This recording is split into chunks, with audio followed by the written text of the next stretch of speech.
Let's see. What's it saying?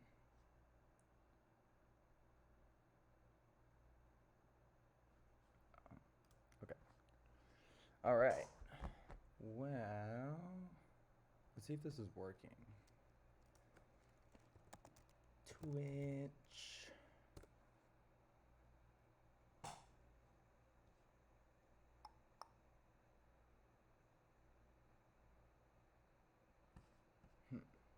Where is it? Okay, there it is. Cool. All right. Oop. Okay. All right. What's good? Uh, my name's Brett. I produce music under the name Madhatter and a couple other projects as well. Um, this is where I work. This is Dub Academy. It's like wired in, so I can't move the computer a lot. But it's pretty much where I teach production classes. We're actually going to be starting a music theory class pretty soon. So, swipe over. There we go. So I mean, today I'm not really gonna be doing much. This is my first stream, so if it's weird, I apologize. I've been trying to figure this out all day. I finally got a little something figured out. Um, let's see. I made this earlier, but basically, I'm gonna be streaming every Monday. I'm gonna be DJing. Might bring some people in for interviews. I just did a studio thing for this first one just because I don't want to put this kind of stuff on anybody else. So, yeah, I'm just gonna be kind of messing around with some projects. I'll be peeking at the chat periodically. So, I mean, if y'all have questions, by all means, ask away. Okay, is this working on Facebook though? Oh, just got the notification. Sweet. Well, yeah, go ahead and uh,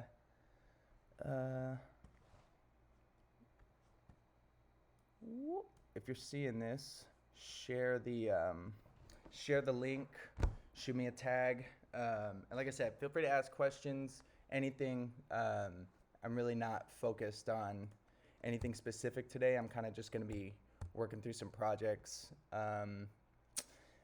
You know what? Actually, I'm going to pull up a. All right. Ooh, this cord out of here. Okay. All right. So, yeah, I mean, basically, I teach classes here. I teach Ableton. I teach DJing. Like I said, we're going to be launching a music theory class here in the next month or so. Um, so uh, we're kind of just trying to bring this energy onto the internet with all this COVID stuff. It kind of limits everyone. We're not able to meet with as many people in person. And we're really trying to up our online presence. I'm trying to up my online presence. Always. You know what? Here's what I'll do. I'll pull up the Twitch chat on my phone. Let's see if this works. Yeah. All right. Okay. Oh my God. Okay. Yeah, so I'm gonna be doing this every Monday. Like I said, it'll be interviews, studio work, just anything involved with kind of being an electronic musician. I want to get into talking marketing and the business side of stuff. Really any questions you guys have, seriously, just sh- shoot at it. Shoot them away. There's nothing too weird, but if you're being a troll, I'm gonna kick you. Uh, we're here to be creative and learn. So don't bring your personal feelings about stuff into it. Everybody does things differently. So let's just try to stay positive and just encourage each other. And I'm trying to encourage you guys by being live and showing my work like this. Finally, I've wanted to do something like this for a while, um, but here we are finally. So yeah, this is a project that I've been working on probably for about, I don't know, like 2 weeks maybe. And generally, I try to like stick to this kind of format. I met for about a year. I had a list literally of what it says right here posted up on my wall. And I tell this to my students, each, especially in EDM, bass music, dubstep, um, it's each song has a certain, number of elements. There's something that a song needs to sound complete, in my opinion. Um, and just kind of looking at these categories, you can kind of just see what those are. I mean, you can kind of categorize anything, um, regardless, even if you have, 100 tracks and 50 of them are hi-hats, it's better to kind of view these things more or less as groups or as buses.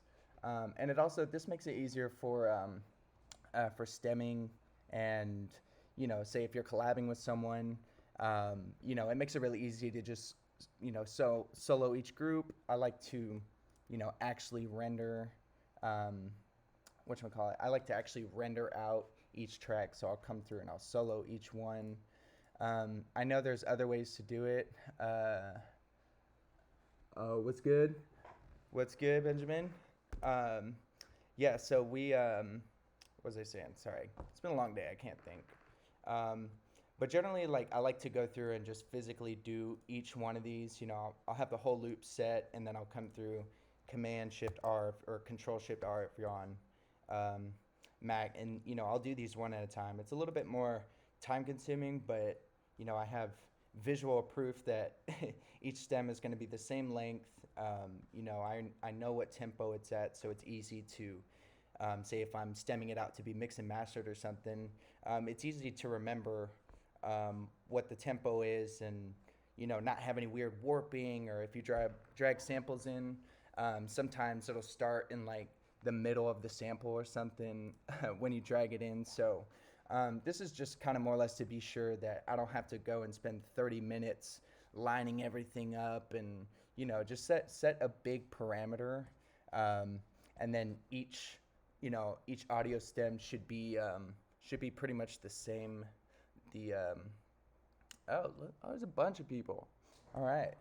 Um, yeah. So all right. Well, I mean, this, I don't really know what to call this song. It's kind of like some weird Wakan type stuff. I mean, I'm hoping to send it to Wakan. I don't know. You'd be surprised with, especially with labels and stuff.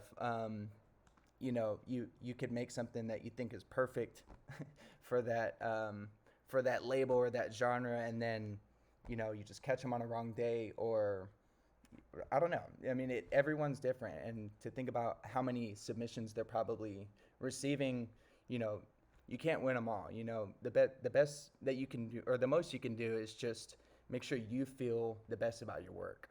Um, I always try to preach that, especially with my students and my friends. Like, it doesn't really matter. Obviously, we're out here trying to make money and, um, live our life through this. But at the end of the day, like, if you're basing everything you do, kind of like on what everybody else thinks, and, it kind of takes the authenticity out of the project. You're just making tracks people want to hear. You're just, you know what I mean? And I lean more on the side of, I like to make songs, songs to play, or yeah, songs to play or songs to listen to, not just tracks to play or DJ or something.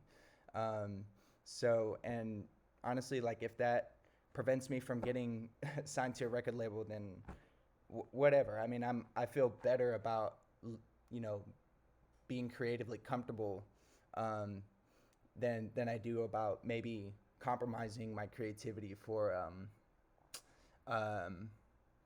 for the sake of, and for the sake of labels or fans. Right? And I'm not saying to not make music that people want you to make. I'm just saying, don't compromise your creative morals. Don't cross your red line creatively. Um, for the sake of getting ahead. I don't think that really does anything for anybody in the long run.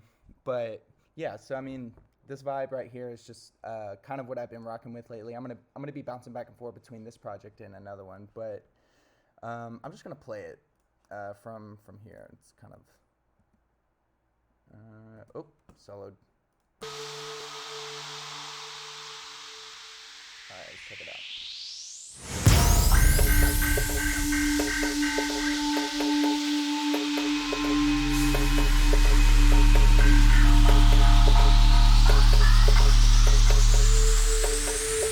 Answer me just one question. One question. One question. One question. One question. One question.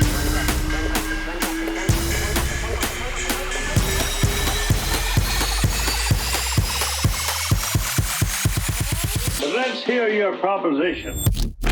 Let's go.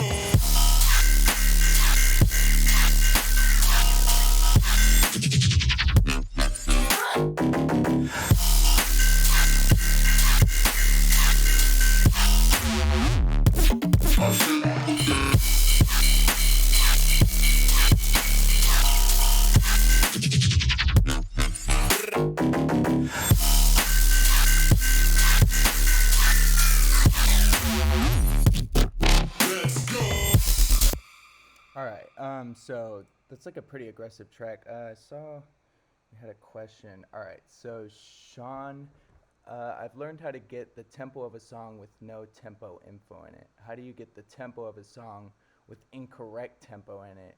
I've seen videos where people can stretch the clip on a track. How do you do that? Honestly,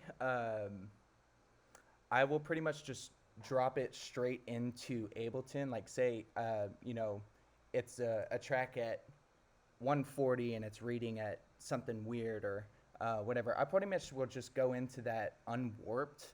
I will click the sample, make sure it's starting at the very beginning, unwarped.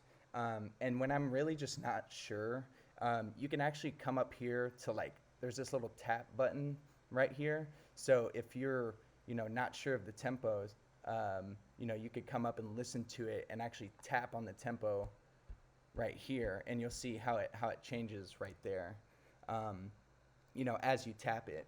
But you could also drop it in a record box, see if that helps. There's different ways to analyze the track, but I've always just had the best luck by just unwarping it, starting at the very beginning, and just tapping it. Or if I know what number's close, I'll kind of, and you'll see the grid line up too. You'll see all the grid in the back snap to, and you'll see kind of the transients of the songs a little bit more just aligned up with the grid. Snap to the grid. I don't know how else to say it. Let's see. Should really add lyrics to your songs. Yeah, I mean, I have lyrics. I'm doing like a little pop side project that I'm actually singing on. Lots of weird stuff. My manager's calling me. Thinks he can talk to me while we're FaceTiming. Oh my God. So basically, oh wait, can y'all just confirm that y'all can hear me really quick? Cause I hope he's not calling me saying the video is just completely silent. That'd be weird. Well, yeah, if you see this, please just give me some kind of thing that you can hear me, cause we'll see. Okay, so I'm gonna keep going with this. Okay, thank you, veteran. Appreciate that. So I use a mixture of different sound design, sampling. I've really been pretty heavy on just trying to do kind of just only Ableton sound design. No Serum, and not that there's anything wrong with Serum. I just wanted to challenge myself to see, how far I could kind of go with it. I've been taking classes, and I did the Serum masterclass that AU5 offered. He has the School of Bass thing that's been pretty informative. There's some stuff in there that really blew my mind. But okay, so each one of these sounds I believe are different. I think I used Serum once or twice. What's that? One, two. When you're looking at your bass ensemble, um, okay, thank you. Okay, y'all can hear me bet. So when you're thinking of your bass ensemble, like I said, I even group it past all of these, elements right here. And I had some audio samples that I was kind of twisting around and doing, but I like to kind of separate it, and I'll just put the name of it like what it sounds like, So if I can't think of a name or something, but always, always, always, always label your tracks. Label it like as soon as you make a new track right there, Command R, rename it, bam. You know what I mean? Just get it over with, because that disorganization is gonna it will just cause hours and hours, over time. It'll be hours and hours of time that you waste, spending renaming tracks, or but just try it before you save the project, to just make sure you have it doesn't even have to be perfect. Just identify it. That's it. All you have to do is identify it. And it's weird, but it will help your workflow like this much in the short run, in the short run, but in the long run, getting into that habit is going to save you days and days and days and days of time. You'd be surprised, just renaming and color coding stuff. So if you just kind of set that up right off the bat, then you won't really have anything to worry about. So kind of back to the bass ensemble thing. Let's see, what are we looking at? Okay, so I guess what I was going for on this was like, the big thing in bass music right now is like weird rhythms and kind of keeping. It's called a hemiola, which is basically when there's two. You could have a hemiola of 3 on 2. So in a quarter note, you could have 3 notes hit. In a quarter note, you could have 2 notes hit in the same amount of time. So that's kind of what this sound is right here.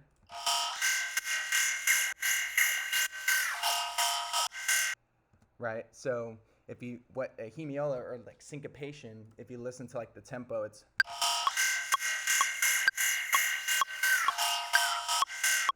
kind of like on the upbeat again, ding, ding, ding, ding, ding, just like real, almost funky, but I believe this project actually just started off like this. Take this metronome off. Yeah, right here. Yeah, so this is pretty much like when I first started. It was just, I started off with this big blast sound right here, the big nasty saw fuzz. It's a lot. It's kind of a couple instruments stacked on top of each other. Got an instrument rack here, and then it's kind of the same process I used in Serum to get this sound. I pretty much just did, or tried to do my best in Operator. It's different. The spread is different. It's not exactly the same, obviously, but really, I just tried to do the same thing in different ways. So one layer sounds like this, right? And the other one, I think this is the one was it this one? Where is it? Oh no, maybe not. Or is it on the... Oh no, I guess I just made it super wide in there. Whatever. Either way, so you heard that, and this is the other one. And that's actually 2 layers of kind of like a more gritty one. And then I kind of add this little thing on top. It's like just like movement and sound. Like what makes sound, or what makes your project and like your sound not there or stagnant. It's just there's no dynamic, there's no motion. People want that dynamic in sound. You can have, even just like droned chords, like having a phaser or a flanger, chorus or something that just gives it some kind of modulation and just movement, and that's what people are attracted to. So if you're like, oh, this bass just like isn't doing it for me right now, then try adding more dynamic. So if you're hitting on one note the whole time, like the first thing you could do is start changing notes. But if it's one of those synths that, you kind of just have to hit one note, you kind of have to see what's staying still. So like, let's see. Yeah, so that's the other high part that just kind of like tickles the top end of those frequencies. Right, and that's literally just, this is something I made a long time ago. But if you see, this is moving, this is moving, this is moving. There's some kind of, this isn't the best example, but my point is just like, if you're sitting on one frame of your wavetable here, just start adding in basic modulation to just see where it goes. Oh my gosh, Robert. That if you see R. Brooks in the chat, that's my manager who tried to call me and interrupt y'all. So nobody talked to him. So yeah, anyways, you want to like just add dynamic, right? So my dynamic was that this sounded stagnant to me.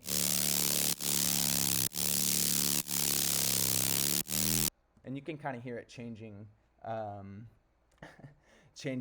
in there, but kind of these two together right here, unplug that, these two together, and like listen to it without that little top end.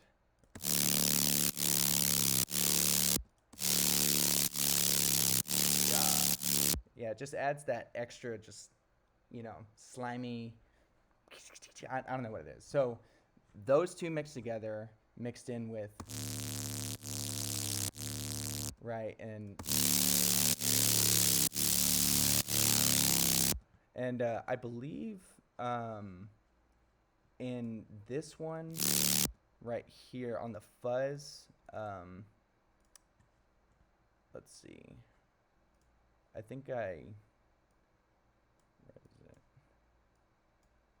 No, I guess I didn't. It's just really wide. Okay, well, never mind, forget that.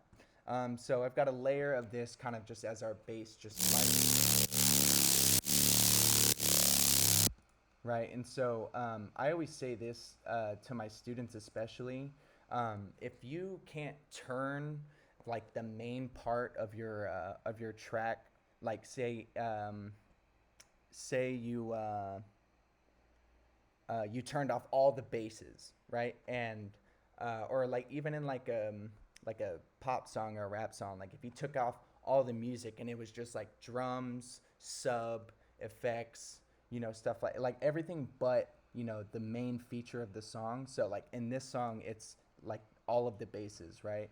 So if I can't jam the track really hard with this off, like it's missing something. One of these elements is lacking, So this is without the bass, So I'm trying to get a groove. I want to be able to like bob my head without any bass sounds, Let's go.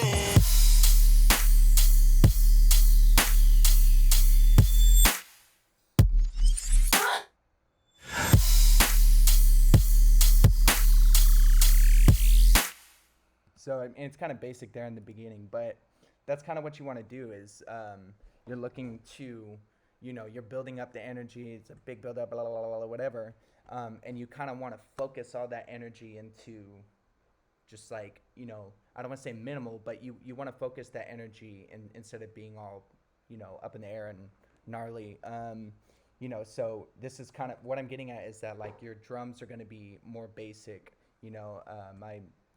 One of my managers tells me all the time is just start off basic, really basic. And as you go through the phrase, you're changing elements, whatchamacallit, you're changing elements in each one of these, so whether it's adding loops or, but you want something to change through each one of these.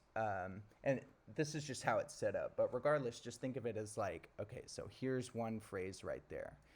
So right after this phrase, I'm bringing in something else here, and then I changed the tempo, I changed the rhythm of one of the hi-hats, and so there's just small changes throughout all of these, so, and that's what gives that dynamic going from a centered, really high energy drop and then having to push forward into the next phrase. You want that energy to be continuous through through everything. Let's check the chat. Okay. All right. So yeah. So like listen to it this time, but just kind of listen to how the drums change. And I'm not gonna play the basses because it's too loud for that. Can't really hear the drums, but I'm just gonna play it and listen how they progress. As we go through the phrase.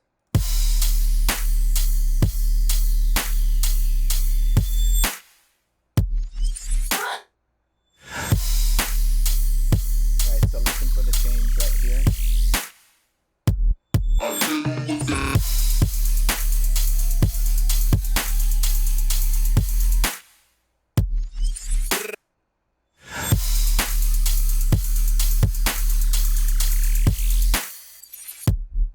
Let's go. Right, so then it gets really crazy right there. But so I'm like pretty confident with the whatchamacallit. I'm pretty confident with the groove as of right now. I mean, this track isn't really close to being done in my head yet, but you know, yeah. So moving on, the bass is doing a lot of the work in this track. Oh, I still have all the other stuff muted.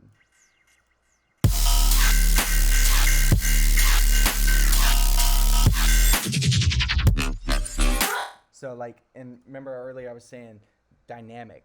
So if you have like a long sustained bass, something that's going to counter or complement that is going to be something that's like short and sweet. So kind of my dynamic or my counter to this, oh, not that one. Right. So my counter to that was this guy.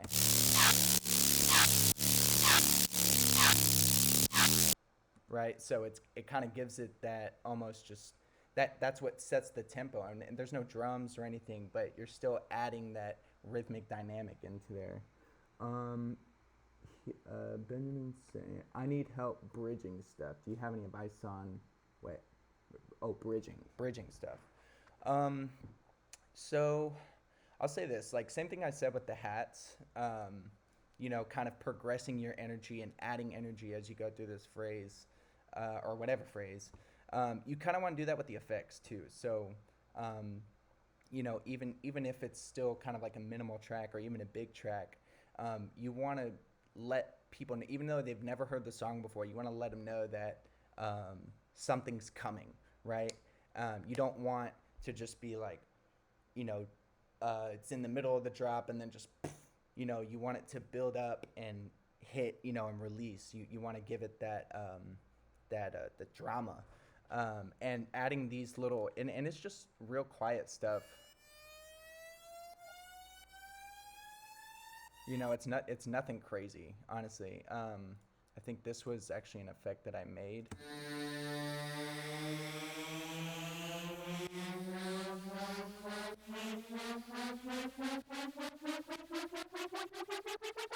Right, so like stuff like that, just like see how quiet it is. Like the drop is the main part, but this still.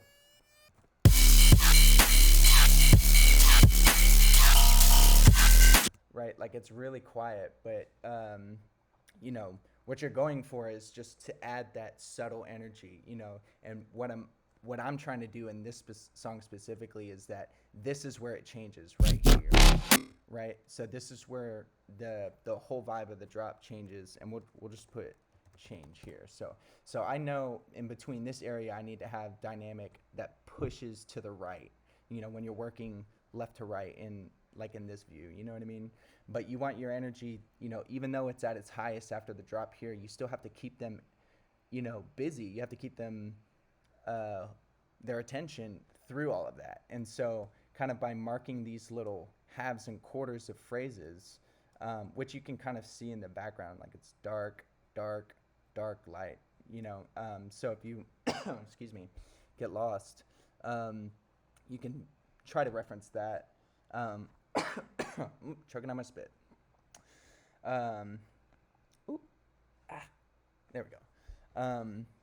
So yeah, again, like you just want everything to be pushing to the right. You want it to be pushing to what's coming next, whether it's a change in a phrase or the end of a drop. You want all of that to be really obvious. You don't want it to just be high energy and then just drop off.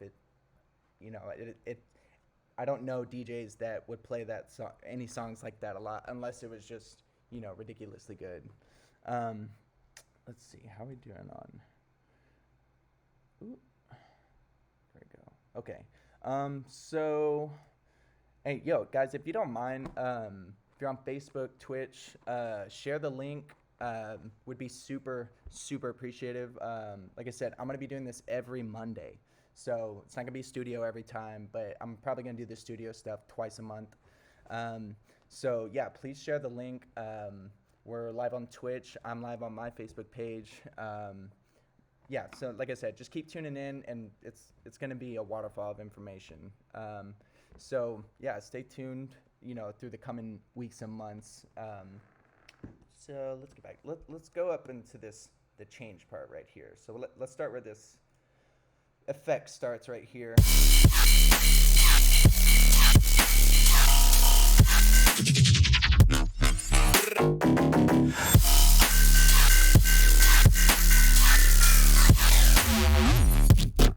Let's go.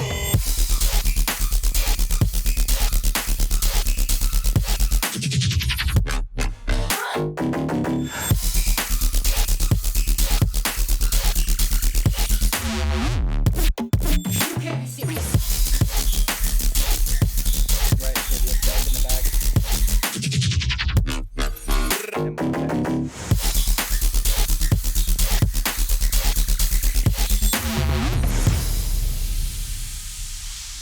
Right, and also I'm gonna say this.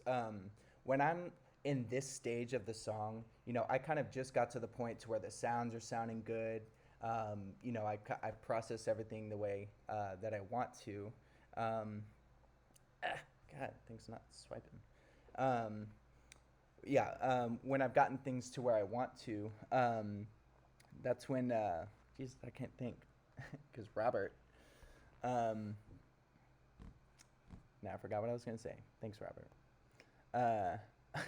Oh yeah, so the sounds are good.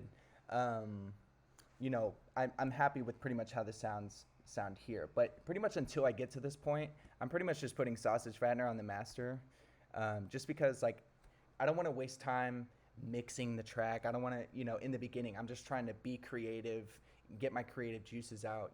I can still mix down tracks and not be creative, but when it comes to writing the music, when it comes to sound design and all that stuff, I pretty much just try to try to take advantage of those moments, because it's not, I can't just wake up, drink a cup of coffee and get in the studio. Some people can, I can't.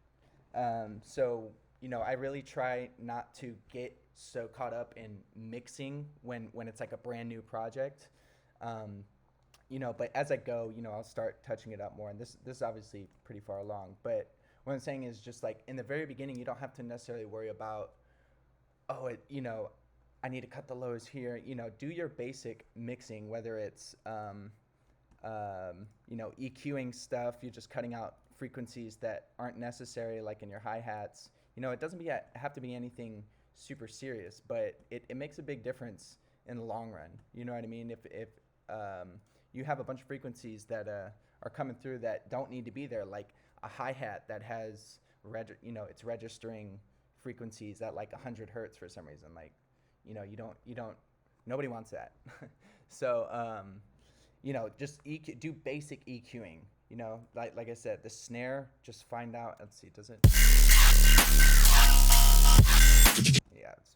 Yeah, it is frozen. But regardless, look into your EQ spectrum. You know what? Here, I'll just unfreeze it.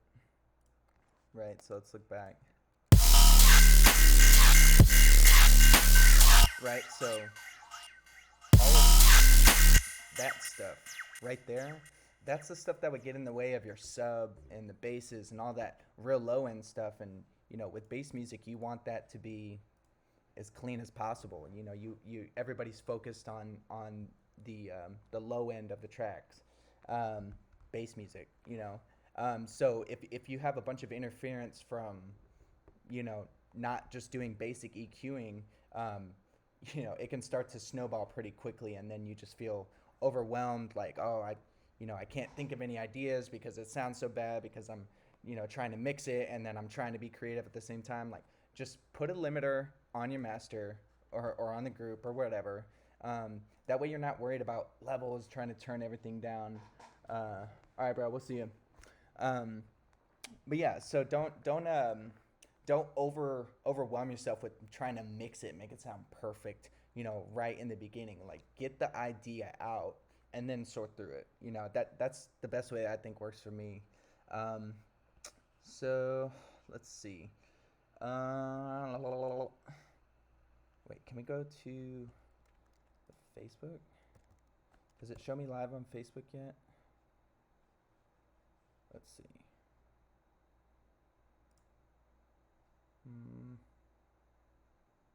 No. Am I not live on Facebook? I don't know what's going on here.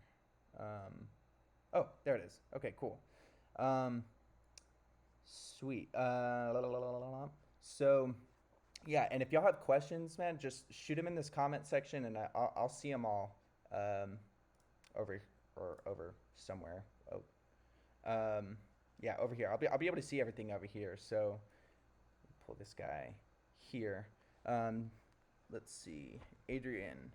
I have trouble getting my kicks to hit on big PA concert speakers, but they sound good on every other type of speaker. Okay. So yeah, I mean, that's kind of, in my opinion, I think you'll get a bunch of different responses, but sample selection, what are you using for the drum? That obviously has a lot to do with it. But this is when I was going to Texas State. This was like one of the main things people, or that one of my professors told me, is that you want the heartbeat of the track to be the focus, especially in bass music. So your kick and pretty much anything in your entire mix below 200 hertz should all be in mono, because if you have a kick hitting in stereo, or you have a sub that's going in stereo, there's a chance that those could phase out, and basically cause no noise. Like when a peak of a wave and a trough of a wave hit at the same time, it would even out to silence. So that would just happen periodically. But if you're everything on the low end is in mono, generally, like that was one of the biggest problems I had, especially when I first started. Just make sure your entire kick is in mono. And the way you can do that is you can just come over to your utility and your audio effects, or I favorited it, but come to your utility, drag it on there, and then just hit the mono button. Also, if you want to just work the bass mono, whatchamacallit, that's another thing. But if just you don't want that phase cancellation, whether it's in the sub, in the kick or whatever, in the low end, you want that straight in the middle. And any stereo low end, there's a chance that there could be some phasing, and like I said, that the ultimate final product of your track may be weaker because that low end is just not confident. So start out by just throwing it in mono. And also maybe, like, this is what I do with my kicks. I generally just layer it. So, right, 1, 2, 3. Right, so I kind of take like a couple different kicks to kind of characterize, whatchamacallit, to kind of characterize the kick, so you can change, not the entire kick, but you can change a lot of characteristics of the kick by just changing the tuning of one or two of these drums, or turning them up, turning them down, and you really just want it hitting super fat. Like I said, sausage fattener, it can be cheap, but if you use it lightly, it really does, it cuts off some low end, but still you'll have that solid presence of the kick, and it's in mono, right? So you have compression, limiting, and then I'm putting it in mono, which I believe, or I think I'm doing that in here. Yeah, super try. This is from Native Instruments. Super good. They give it for free out every year at Christmas, I think. But yeah, I just put it in mono here, so I didn't necessarily need to do that with the utility. But when I first start out, if I'm not dragging my kick onto there, I'll just throw utility and throw mono on it. Start off with that, and maybe play around with mixing, different drum samples together as one kick. That I wouldn't do more than three, just because that's when you'll start getting weird. You'll start getting phasing stuff, but like in the high end with that. Some kicks have like different clicks in it, whatever. But just be careful, and so it's a mixture of sample selection, and just making sure that all of your imaging, I say all of your imaging, just put your kick in mono. Put your kick in mono, always. Always put your kick in mono. And your sub. If your sub is weird, make sure that when you look at your sub meters over here, like say for this one, right? You see how both of those, bam, right there, they're perfectly even. If there was a stereo width on it, you would see them kind of moving like this, or you want both of those perfectly. That's how you're gonna know it's in mono. So just triple check that your entire like all your subs and your kicks are in mono. I think that'll be one of the first things that could probably help you out a lot. Let's see, any more? Oh, it's Robert. I'm just kidding. I love you, Robert. So let's keep going. Actually, you know what? I'm actually gonna just open up another project here really quick.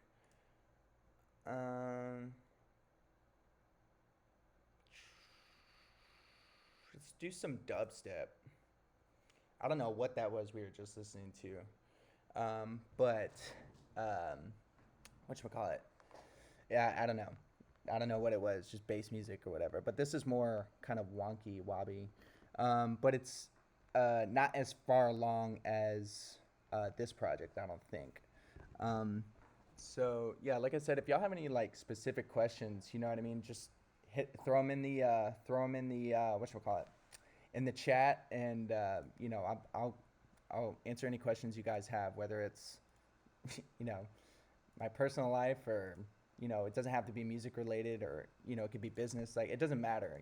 I really just kind of want to create an open forum of people to feel comfortable, where they can come get some information from someone at least they're more familiar with, as opposed to like trying to get in touch with someone who has 1 million followers or something. Everybody's knowledge is a little bit different, so I'm doing this to help myself, keeps me on my toes, and also I'm a teacher. This is what I do. I want to give back to the people who work hard. That's what we do at SOCI.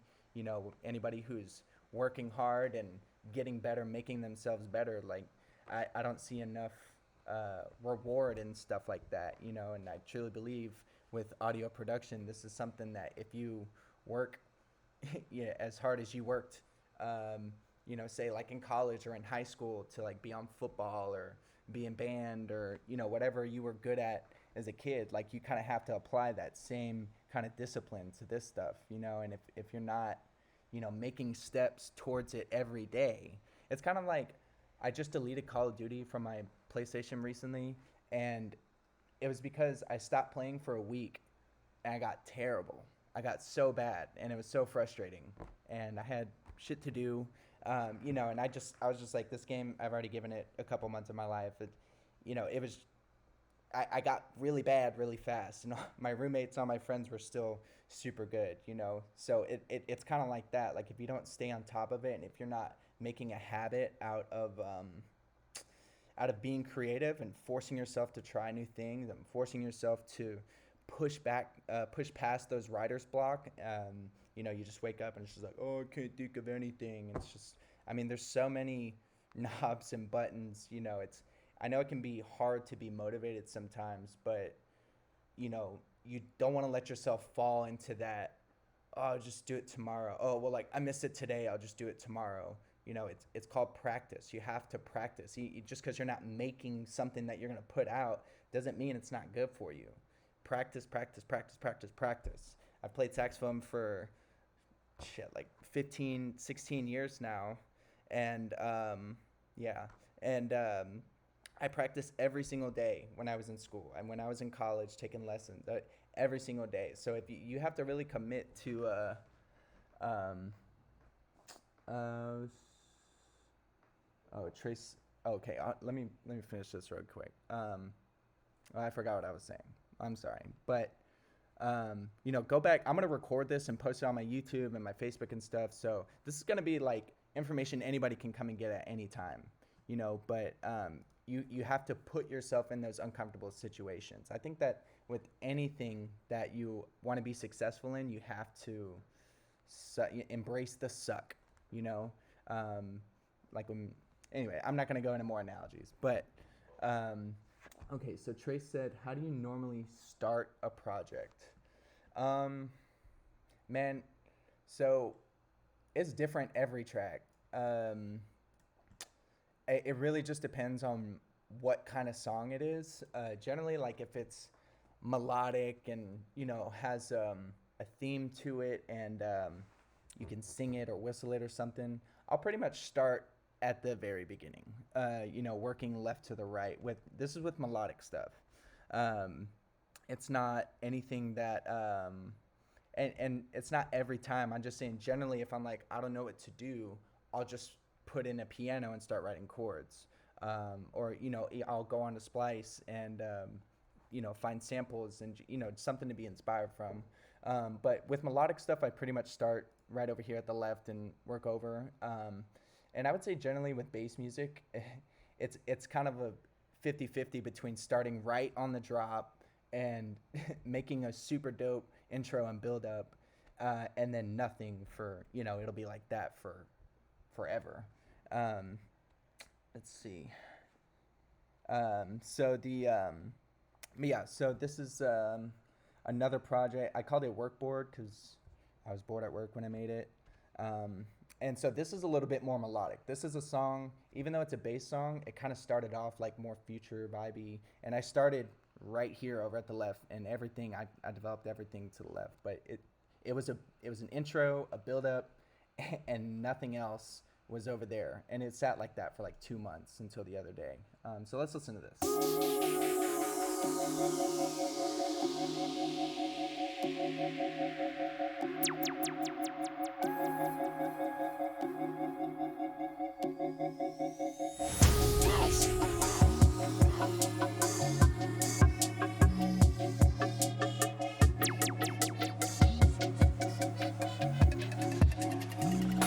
I like it when they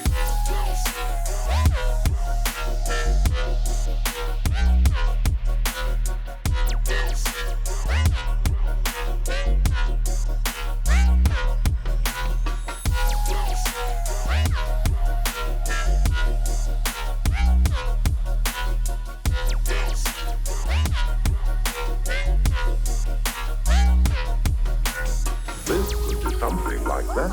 Yes, but where in the solar system could it have come from?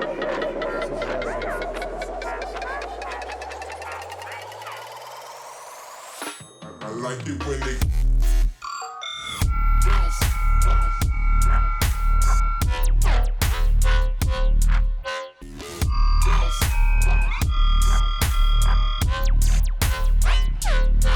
Something like that.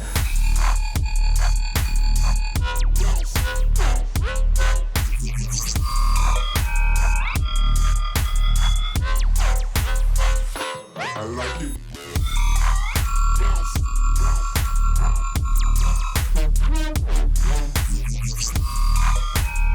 So this is super weird. I would say, generally, I was pretty inspired by. I don't know if anybody saw the Void set, the EDC live stream, but that's that's some really, even though it's some of it is, hard to listen to, but like a lot of that set was really inspiring for me, just in the sense of it kind of seemed like this new little corner in the bass music realm that he just totally claimed for himself. But this was very much inspired by the Void, kind of just the drone with the, and same thing. Like I started off same thing as I was saying in the last project. Is like if you feel stuck with something, you want to add the dynamic. You don't want to add something that's exactly like it, to make it to get yourself unstuck or to get better. If you have one thing and you don't know what to do with it, just describe the opposite and go for that. So like, what's this? So I started off with this one.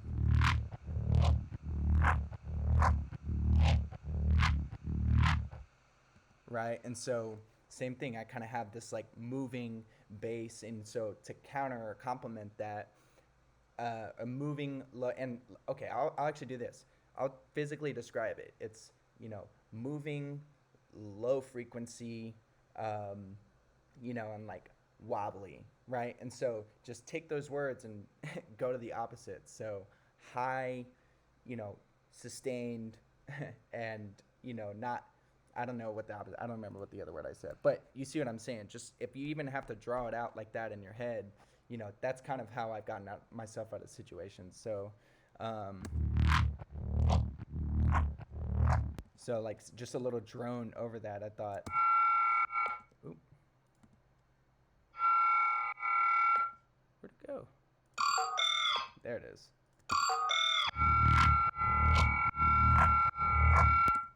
And then to answer that call in the beginning, I brought back the this guy from the beginning, right? And so yeah, like I said, I was just using elements that people are already familiar with in the song, periodically in the drop. But yeah, also introducing just some, out of nowhere type of stuff. And like I said, this song started more or less like an experiment that kind of got out of hand. But I believe, yeah, this is all Ableton stuff in here, I believe. Yeah. Okay. Yeah, right here. Hey.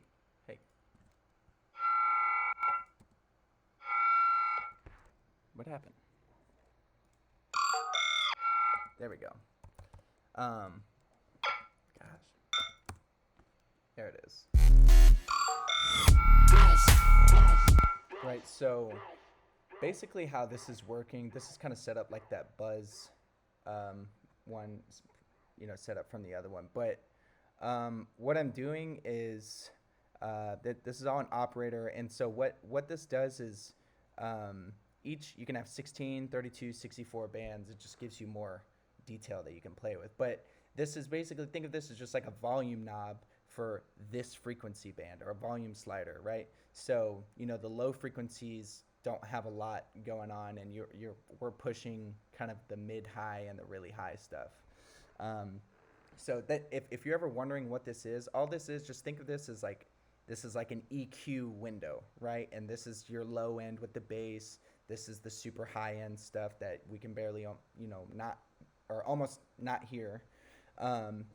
So when you start making weird shapes into this, you can get some really cool sounds, some really, really interesting sounds, obviously. And this, the pitch and the texture of this is coming from a vocoder. We're actually running through this through a vocoder, and I like it. if you watch this the format knob, that's what's giving it all of that really, really, really weird, I don't even know what to call it, honestly. But yeah, so watch the format knob.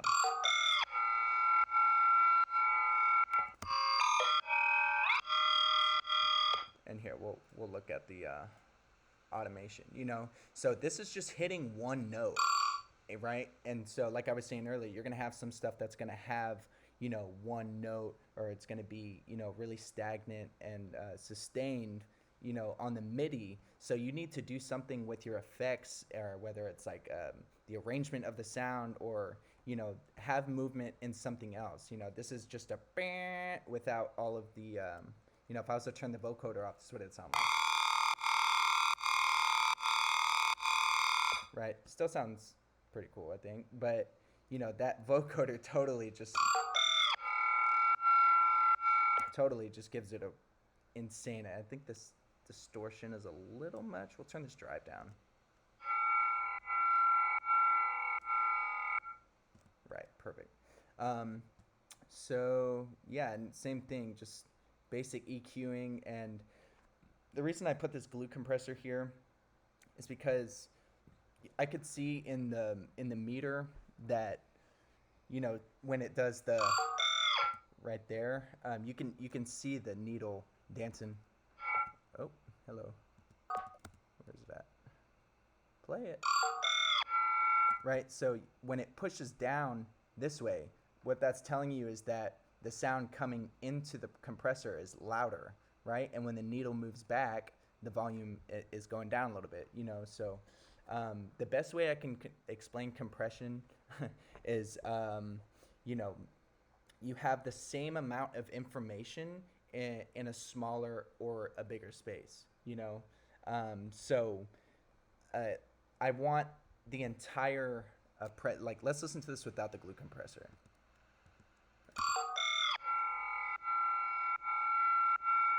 And then with it, it kind of gives it that percussive ding ding ding, and how you get that is the attack time right here. So if you're ever trying to get some, like a pluck, you know, and you want it to like slap and hit, it's not always done in the VST or with effects or anything.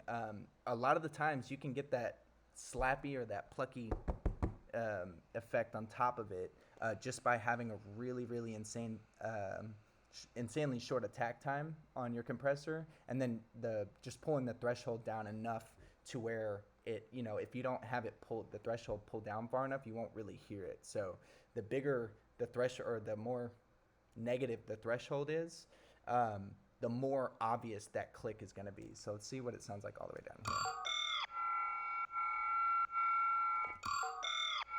Right, it almost sounds like a mallet is hitting it.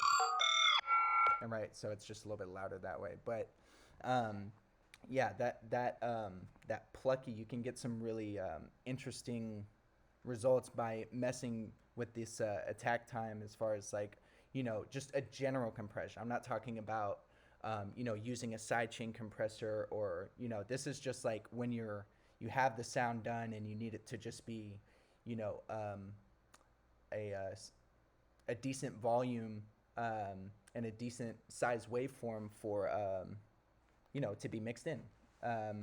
Right, so let's see.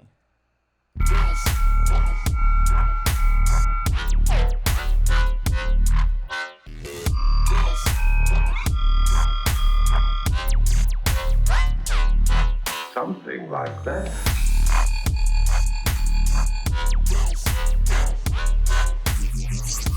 And same thing, I try not to get caught up in the mixing while I'm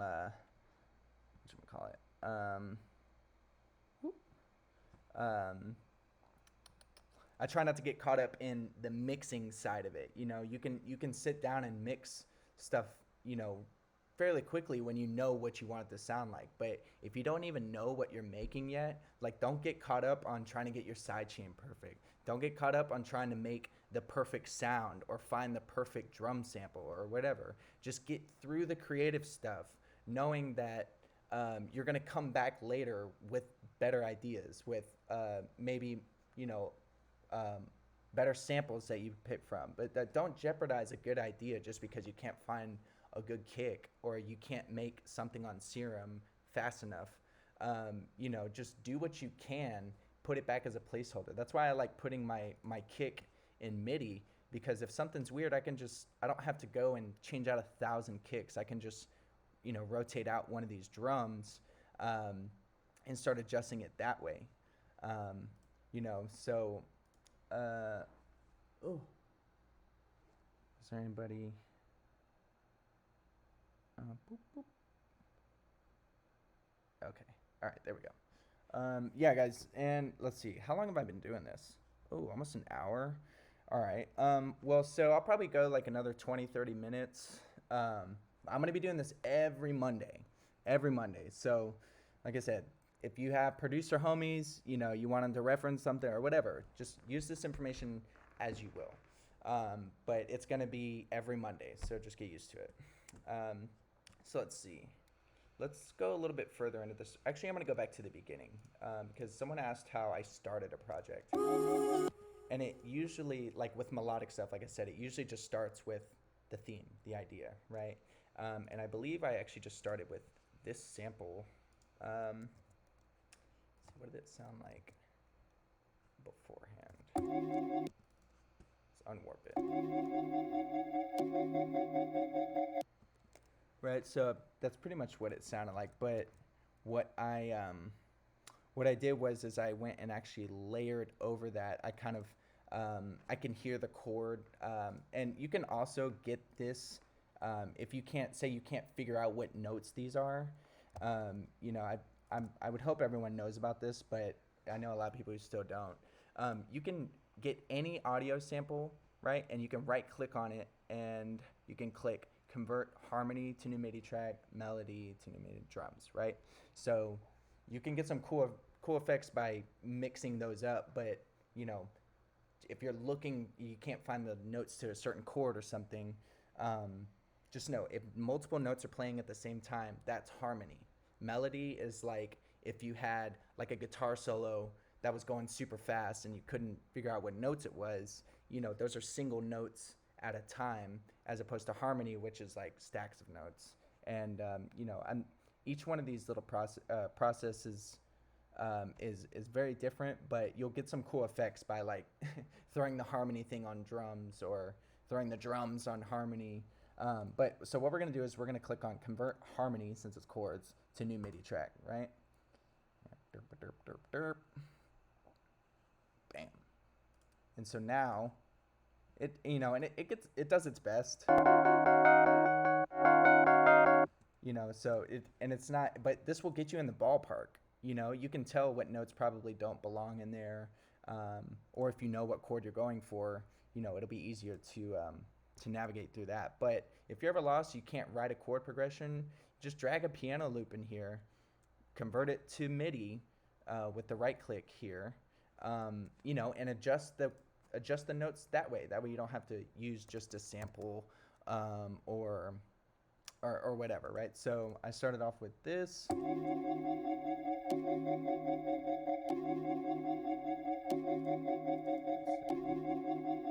Just making it sound kind of rough. Right, and I think what I did for this, oh yeah, so I kind of, just to change it up a little bit, I kind of did just like a little bit of warping, just to get some different textures and different kind of lengths. So each one, it wasn't just boop, boop, boop, boop, boop. It was kind of like there was just more personality in the rhythm of it. So when I found those chords, I used Massive a lot, especially for chords. So this is what the Massive patch sounds like.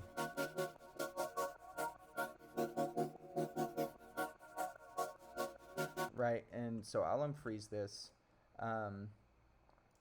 And yeah, like I said, all I'm trying to do is basically do my version of this here. I don't want it to sound exactly like that, So I found the chords, and this wobbly pad has kind of been like a signature thing in my music for a while. Make sure we're not missing anyone. Okay. So I immediately just let's see. I believe it's just a low pass filter.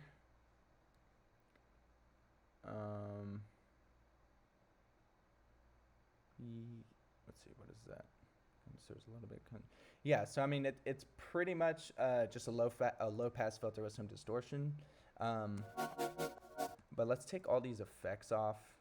Chorus, phaser. Right, and so I have stuff going on in Massive.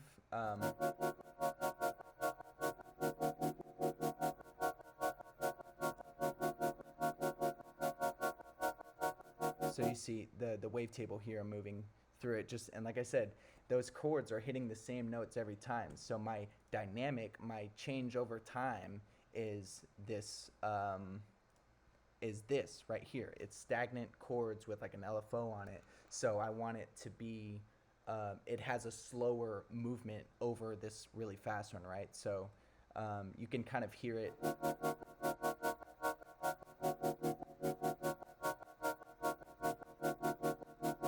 Right, and so I pretty much just did the same thing with the X part of the XY pad and the phaser.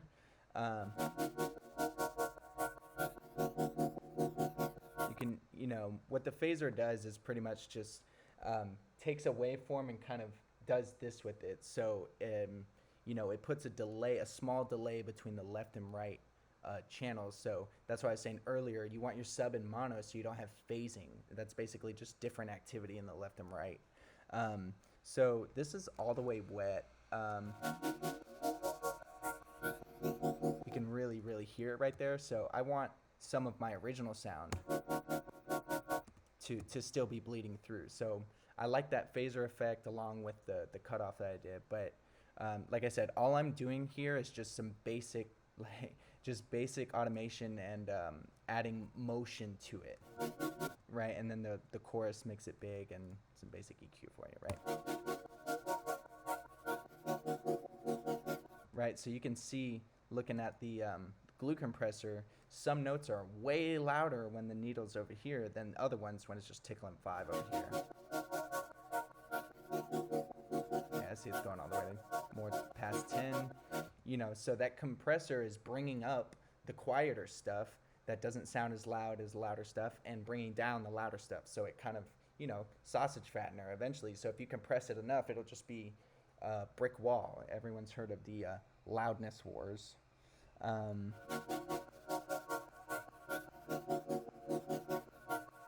Cool. So I've got that layer, and then I kind of I think girl samples are really good always. So if you can get some good, clean, tuned maybe, but just really good recordings of like a little girl, not like a child, but I mean just like a smaller body girl, you can tell just when they're singing and how it sounds. But that's pretty much what I was looking for with this one. So this is the original sample without any effects or anything.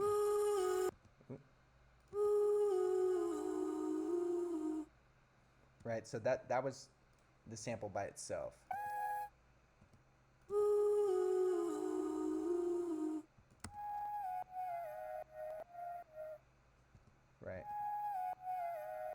Right, and so what this mid-side OTT is that this is that School of Bass thing that AU5 does, and they give you a bunch.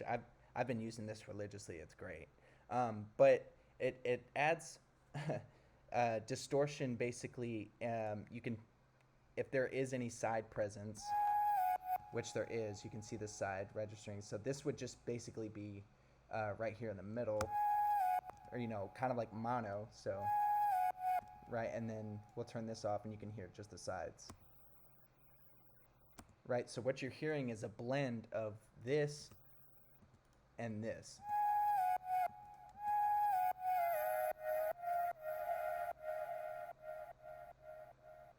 Right, and then I have the echo effect on it. I believe I'm automating the dry wet so it stays louder longer. But so these on top of each other.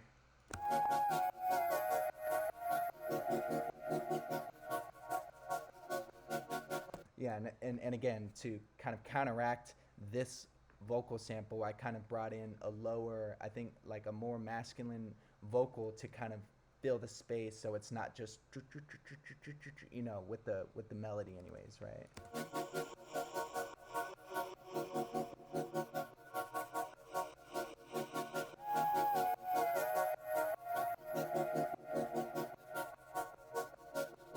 I could just listen to that for a while. So what I'll do is I'm going to turn the basses off. Yeah, so let's listen. let's listen to this little groove without any of the main leads or whatever. I like it when they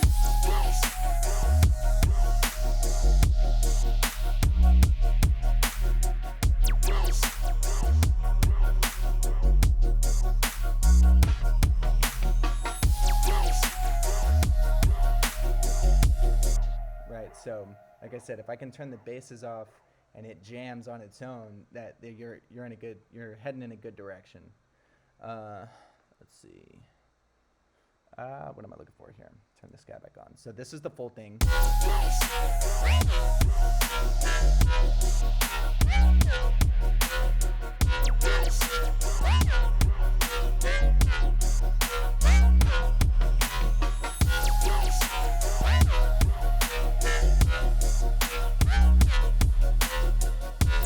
Yeah, okay, so this is kind of maybe just a weird thought, but I want to change. This is just something I had in my head when I listened to that. So in this, at the end of the third part of this MIDI clip, both times.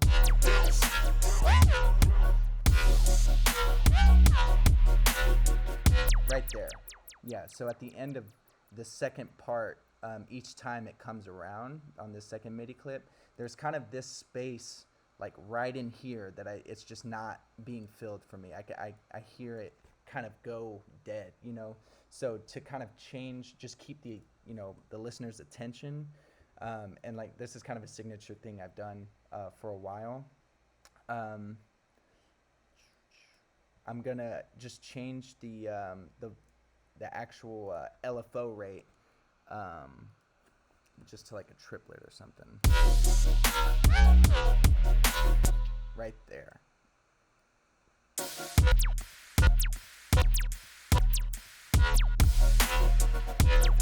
Right there. Yeah, so you hear how it... Yeah, right there. So that little small change is gonna, I hope, fill the hole that I heard when I was listening to that a second ago. You know, so now the whole.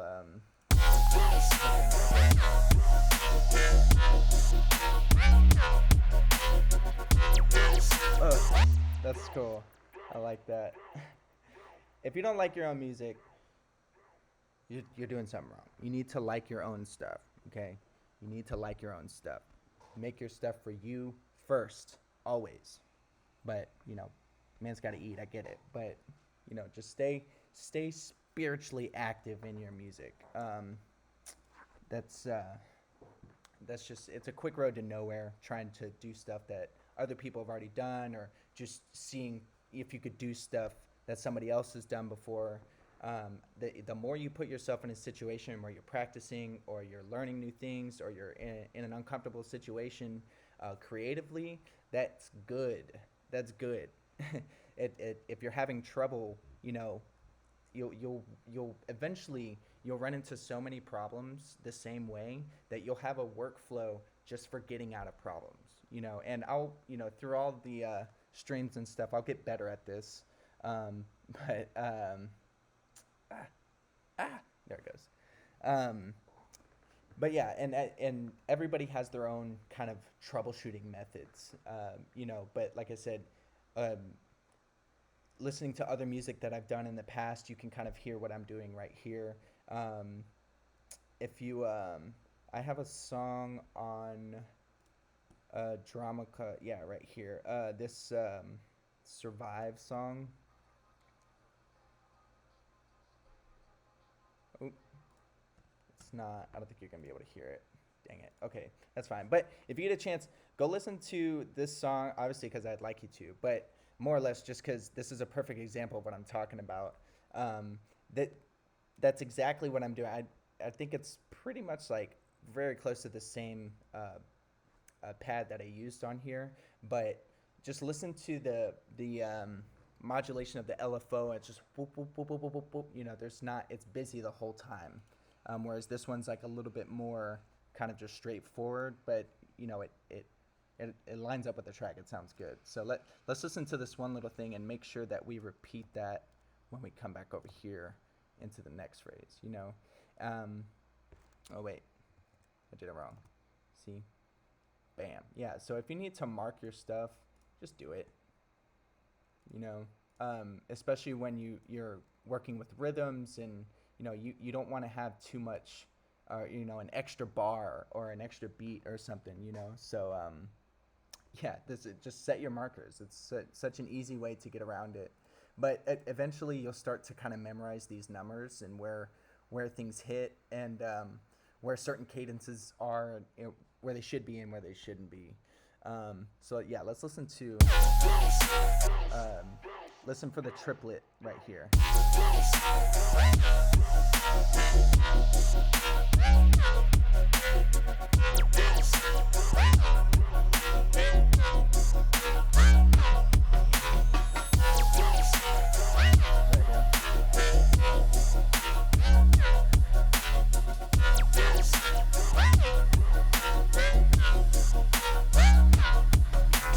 This would be something like that.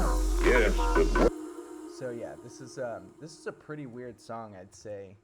Um, and I think something that I want to do. Let's see, is anyone still watching this?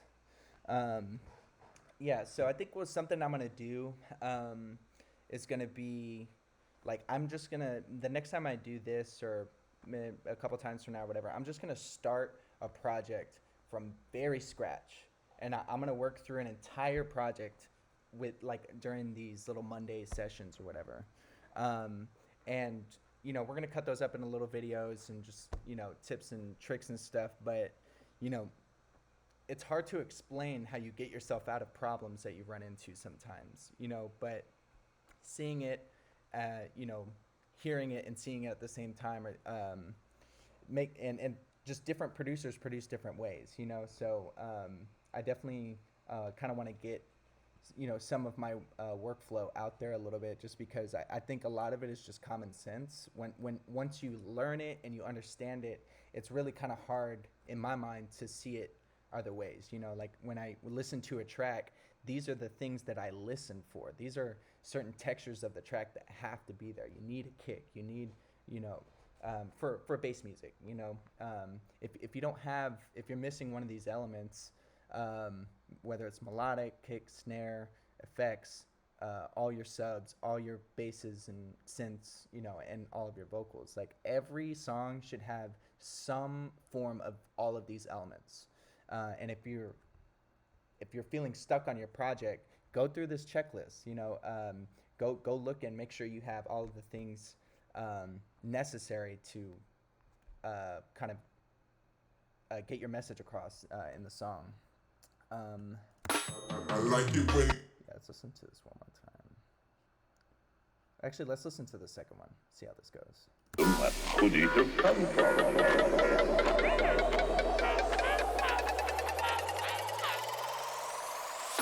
I like it when they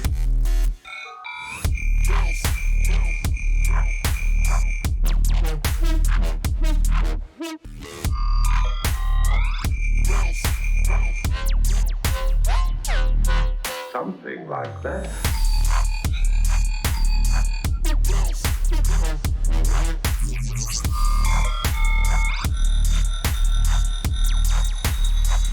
I like it.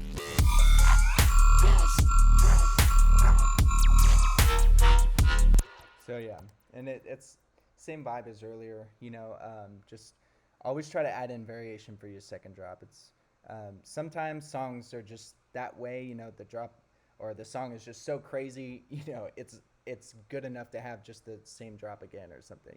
There's not a whole lot of songs like that, but I'm not always. Sometimes I am, but not always a full believer in making every drop super unique.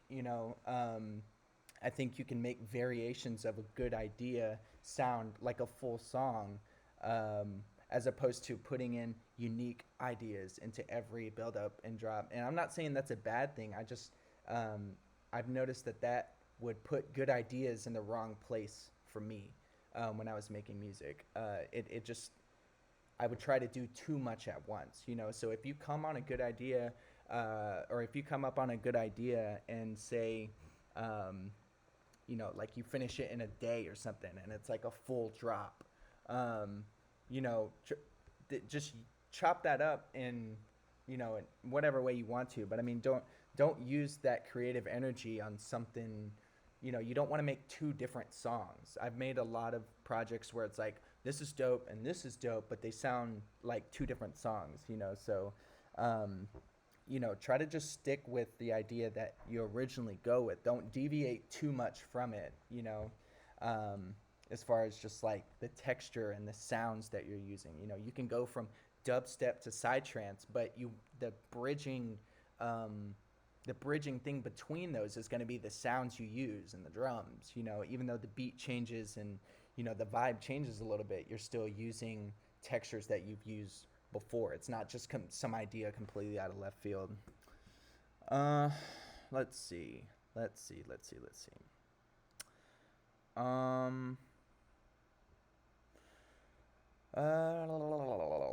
So one of my coworkers here at Dub Academy, his name's Trace. He goes by Zion. He makes like a lot of feature bass, vibey stuff, but he's a teacher, production teacher with me here at Dub, and we're actually gonna we're working on a song together right now, and that's what I have pulled up here. Oh wait, is it this one? Oh, it's pulling up.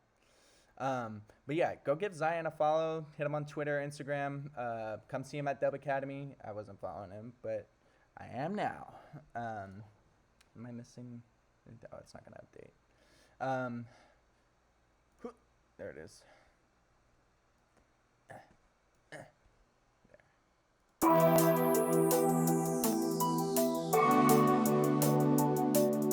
Okay, yeah. So Trace came to me and was like, or I came to him, I guess, and I told him, I was like, I want a track on Rocket League so bad. I'm religious about the game. Some people I know have tracks on there already. The music on that game is really good, which is one of the reasons I actually first started playing it, because I was just like, yo, what is a video game? Like, there's bangers on this game, man. I've always just had like a secret obsession of trying to get a song on Rocket League. So what we did was we basically just are trying to make the perfect project that you can pitch, for Monster Cat and getting on Rocket League. And I spent a good amount of time writing this chord progression, finding a good sample for it. But once I spent about, I don't know, maybe 4 or 5 hours like putting the actual notes and samples and stuff together right here. And I'll say this project, for whoever asked earlier, this project started right here. Exactly. Like it may have been over here or whatever, but it started with just this.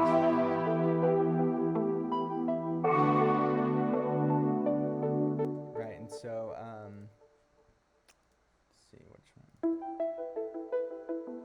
So yeah, all right. So here's kind of a little hack. It's not a little hack, but this is, like I was saying, if you're in a position where like you don't want to spend minutes and minutes and minutes and minutes on sound design, or hours and minutes, whatever, but you kind of want to make like a full structured chord or something, right? So I have 7 chords, 9 chords and stuff. There's a lot of suspensions in these chords to add that kind of more full effect. Triad, suspension, right? And so you can see it's adding that dissonance in there, but it's not bad dissonance, keeping those notes together. And so what was I saying? Yeah. So basically what I do is I'll write my chords like this, right? I wrote that, did what I could on the processing. And pretty much what I did was I duplicated the MIDI, I pretty much just took the entire channel, duplicated it, and put an arpeggiator on it. So this is Signal, I believe, which if anyone has the opportunity to get this thing, get it. It's amazing. It's incredible. It's incredible. It will help you get unstuck writing melodies so fast. It just helps add dynamic and motion into something that is still, right? So I'll do this in another way. I'm going to duplicate the other pad, same chords, and all I'm going to do is I'm going to come over here to MIDI effects, and I'm going to take this arpeggiator and throw it. You got to put it before the VST, right? So here's the chords. Go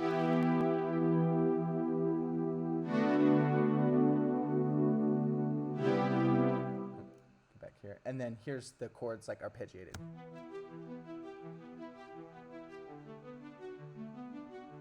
Right, so it's just going to go through whatever notes you have going, and arpeggiation is just a chord broken up into single notes, right? So an arpeggiation of a C major chord would be C, E, G, E, C. I don't even, can't sing right now, but you see what I'm saying? It's a chord broken up into single notes, right? So all you're telling it to do is to go through the notes that you have set at a certain speed and pace and, you know, texture, right? So I always like throwing this this guy up 1 or 2 octaves, that way you're not just shuffling through these notes. What it does is it will arpeggiate what you have and then the same notes an octave above, so it'll arpeggiate up in here too, just off of the MIDI that you put in, right? So let's see it with the one step up.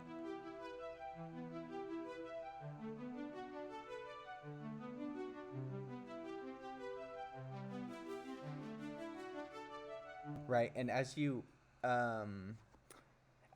modulate stuff in massive, it's going to affect what happens here.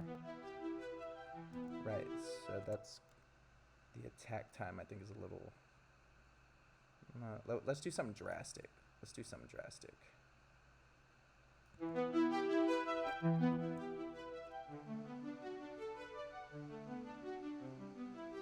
Ah.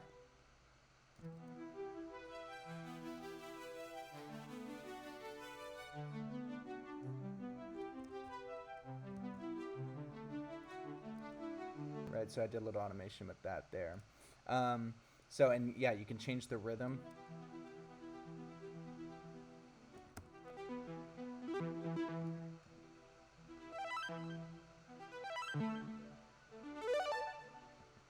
Right, and let's take this attack time down. This isn't the best thing to do it with. I don't want to mess up the well, I guess it doesn't matter. I'm just gonna do it. Okay, screw it. I'll just change it.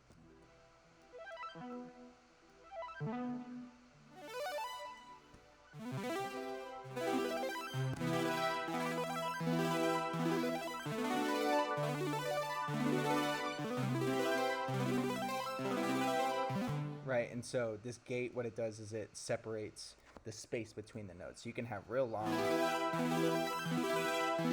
right, or you can have like shorter staccato space between the notes.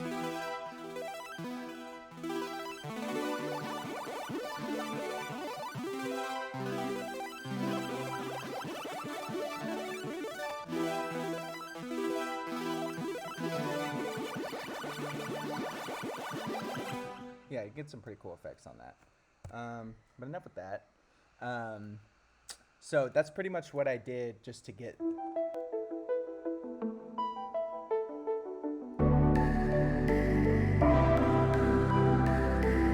So yeah, I'm actually gonna play this song now. I'm sorry. Oh. Turn your loops off.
So yeah, I mean this project's a lot more bare than the other ones we were looking at today.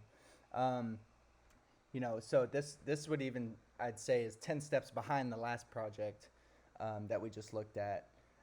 I'm still kind of in the process of making sounds, and I'm not even sure about where I want certain things yet. So as we go forward in the streams more, I'm just gonna break down stuff that I do and problems that I run into, and try to share them with you guys and help you whatchamacallit, get better at producing. Sorry, a lot going on right now. This is my first time streaming, so I promise I will get better at this, presenting it, talking a little bit better. But yeah, if you know anyone who's producing, send this to them. Give Dub Academy a call. Like I said, I would love to be teaching more people at all times, obviously. But people who really want to learn, give us a call, man. Like we have a lot that we can offer you as far as just like resources and different knowledge base. So yeah, we're once again, my name's Brett. I go by Madhatter. The 4 people watching right now probably know that. But shoot me a follow on SoundCloud, Spotify, Apple Music, whatever. Just had some new music come out last week on Noise Porn, and I'm gonna be dropping a track pretty much every 2 weeks for like the rest of the year. Yeah, man. Thanks everyone who tuned in and dropped comments and stuff. I love you guys. Y'all are super awesome, and yeah, man. Just keep in touch, and I'm still gonna like respond to comments and stuff on the video, like throughout. If anybody has any other questions or anything or whatever. So I'll see you guys next week, and Studio Sesh 1. Dang.